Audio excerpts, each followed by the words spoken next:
atau yang kerap kali disebut melon golden merupakan salah satu komoditas melon yang hampir disukai setiap orang. Melon emas ini bertekstur daging renyah dan mempunyai cita rasa yang manis. Oleh karena itu, budidaya melon emas merupakan salah satu usaha tani yang menjanjikan keuntungan, namun membutuhkan pengetahuan, ketelitian, dan ketekunan.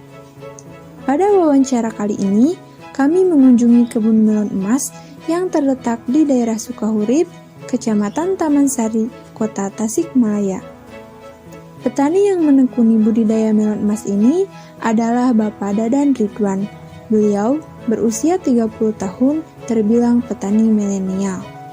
Beliau menuturkan bahwa riwayat pendidikannya dari Sekolah Tinggi Agama Islam Tasikmalaya, tidak linear dari jurusan pertanian ataupun usaha tani. Pak Dadan memulai usaha budidaya melon emas ini dimulai dari akhir tahun 2020, tepatnya di bulan November. Dan sampai saat ini, Pak Dadan sudah menanam melon emas selama 4 musim. Beliau juga merupakan orang yang pertama kali membudidayakan melon emas di kota Tasik, dan juga merupakan salah satu pendiri kelompok tani yang bernama Taruna Tani Jajaka Tandang. Selain itu, Pak Dadan juga aktif di Pusat Pelatihan Pertanian dan Pedesaan Swadaya atau P4S yang bernama Enoi Hikari Ikamaja. P4S ini merupakan salah satu lembaga atau pusat pelatihan bagi para petani milenial yang akan berangkat ke Jepang untuk magang, dan Pak Dadan sendiri pernah magang di Jepang pada tahun 2016.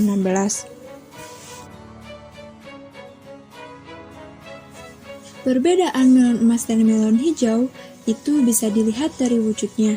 Bedanya, melon emas ini dari segi rasa, tekstur dagingnya lebih crunchy. Pak Dadan membudidayakan melon emas ini satu pohon itu satu buah karena untuk mengejar kualitasnya. Jadi, sifatnya satu kali tanam untuk satu buah melon emas. Dalam penanaman di greenhouse, media yang digunakan adalah polybag, yaitu satu pohon untuk satu polybag. Dari segi pengairan dan pemupukan, sudah menggunakan teknologi yaitu timer, jadi kita tidak perlu stay di lahan, dan dapat meminimalisir para pekerja. Keunggulan dari melon emas yang ditanam Pak Dadan ini, yaitu rasanya manis, bentuknya teratur, dan teksturnya yang crunchy. Rasa manisnya ini pengaruh dari pupuk yang mengandung unsur kalium yang tinggi, jadi unsur hara, zat, dan nutrisi yang terfokus untuk satu buah saja.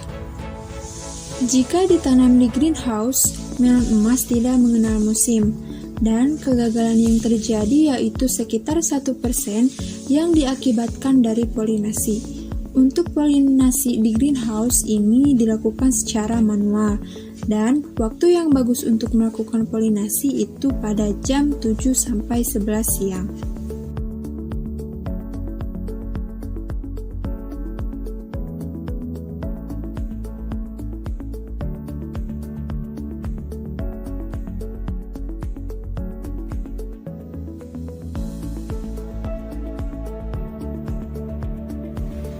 Untuk biaya produksi per pohonnya, yaitu mulai dari 5.000 sampai 10.000. Sedangkan untuk pemasarannya sendiri yaitu tidak dipasarkan langsung ke pasar, namun biasanya 5 hari sebelum panen dilakukan broadcast untuk diadakan gebiar petik melon dengan konsep agrowisata. Para konsumen bisa petik buah langsung dari pohonnya. Jadi, setiap pembeli yang datang diharuskan untuk foto selfie dan update di media sosialnya masing-masing. Pada panen terakhir kemarin, mendapatkan melon emas sebanyak 1.356 buah dan habis terjual selama 2 hari.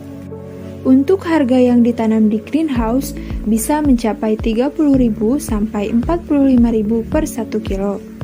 Jadi, keuntungan yang didapat oleh Pak Dadan yaitu sebesar 20.000 sampai 35.000 dari per pohonnya.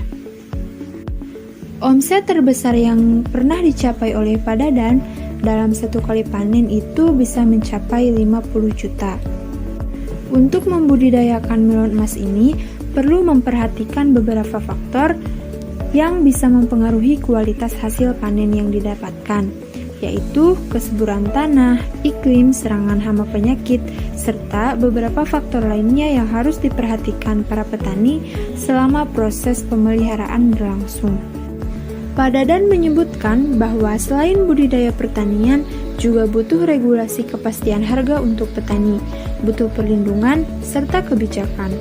Beliau juga sering kajian dan audiensi untuk menyuarakan suara para petani.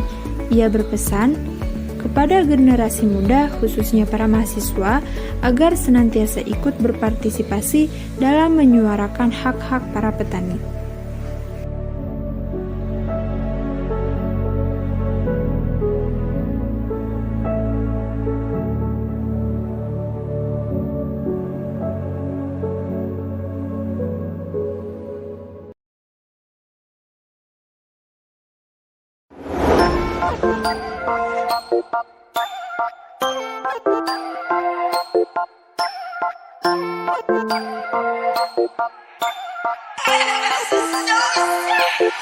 Fake entertainment.